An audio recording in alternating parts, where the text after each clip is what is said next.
Grabe oh. Basang-basa yung motor. Basang-basa. Sobrang dumi. Ayan oh. Grabe. Ano yung ilalim? Yan. So ayan mga katek, lilinisin natin. Tatanggalin pa rin natin to. Pati yan, pati yung motor. So sana natin.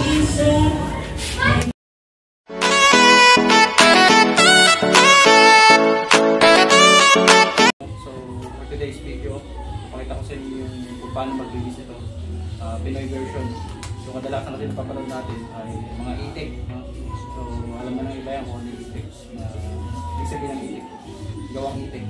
So ngayon, papakita ko sa inyo kung paano yung proper cleaning nito at paano magkalas ng air cooler.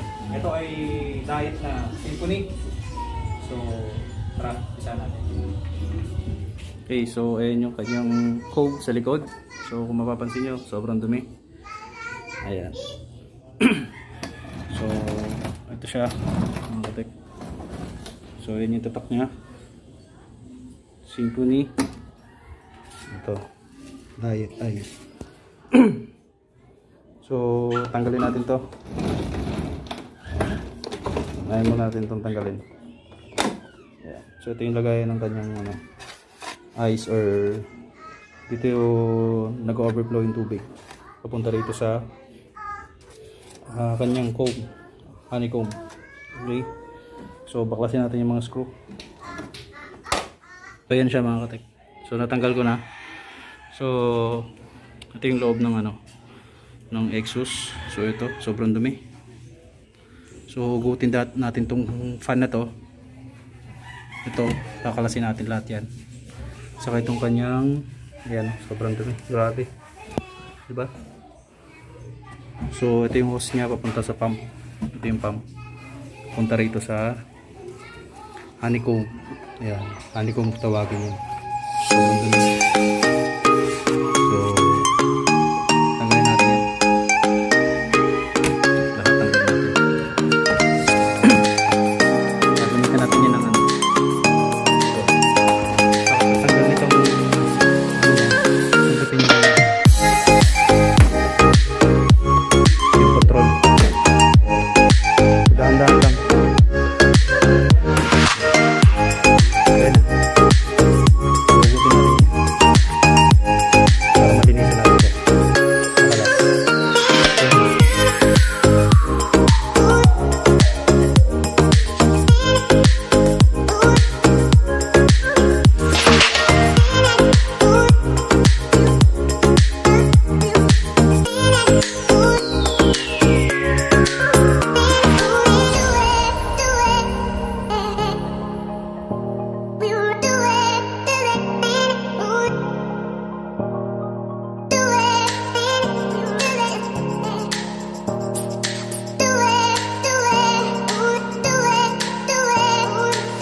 Grabe oh.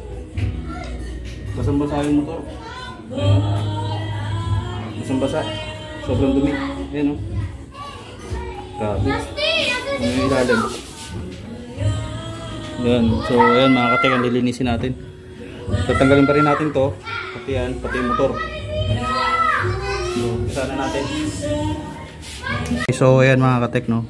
So kung makikita nyo, yung itong terminal na to, yung mga nasa kanyang control supply. So ayan, Symphony.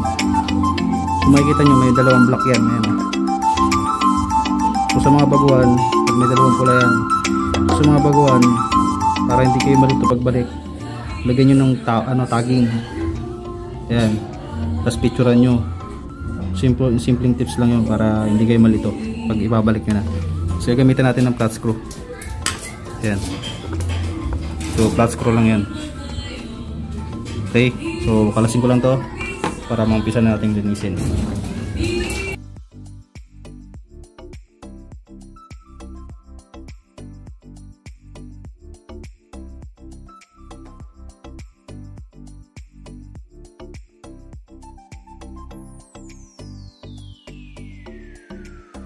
Okay, so ayan. So sinapon na natin. Ginawa na natin itong dalawa.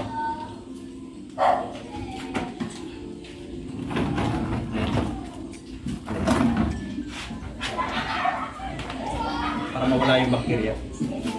So pumasok tayo dito kasi medyo maingay, may sound sa labas. So ito na mga katek, no. So ito na yung mga hinugasan natin. So ayan na. Mapapansin nyo kanina, di ba, sobrang dumi niyan. Ayan.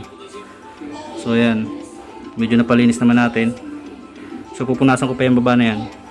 Tapos to, ayan.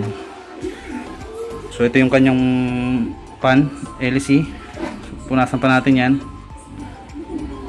Tapos ito yung kanyang motor kanina. So ito yung basa.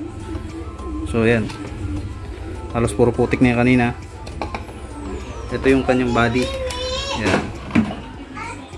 So ayan na.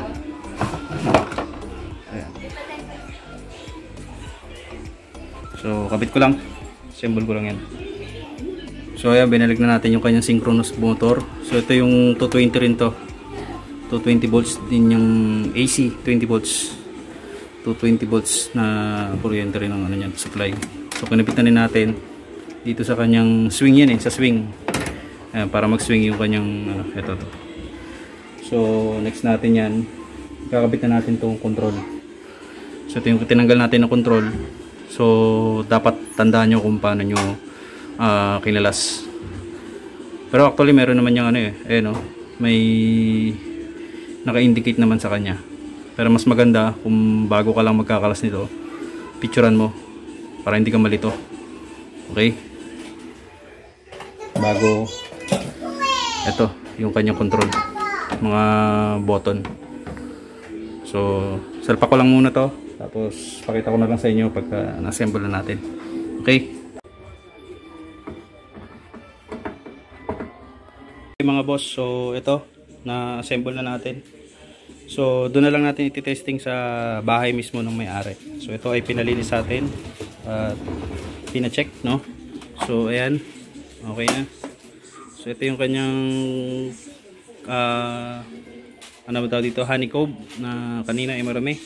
So ayan, kulay blue na siya ulit. Tapos ayan yung loob ng kanyang so malinis na. Ayan. So mamaya testing natin doon sa bahay mismo ng may-ari. So ayan, wala kayong may kitang bahid ng ano yan. So yan ay linis Pinoy, no? Hindi gawang itek. Ayan. So tara, samahan niyo ako.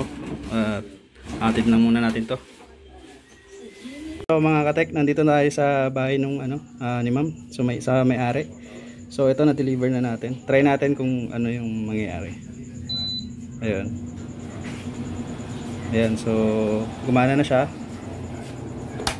Ayan. So nag-circulate na rin yung kanyang pump. So ayan si ma'am. Ano mo masasabi niyo ma'am sa ating Salamat po kuya. Ayan. Na. Ayan, maraming salamat po. Sana may natutunan kayo sa ating ginawa ngayon. Yun lang, stay safe and God bless.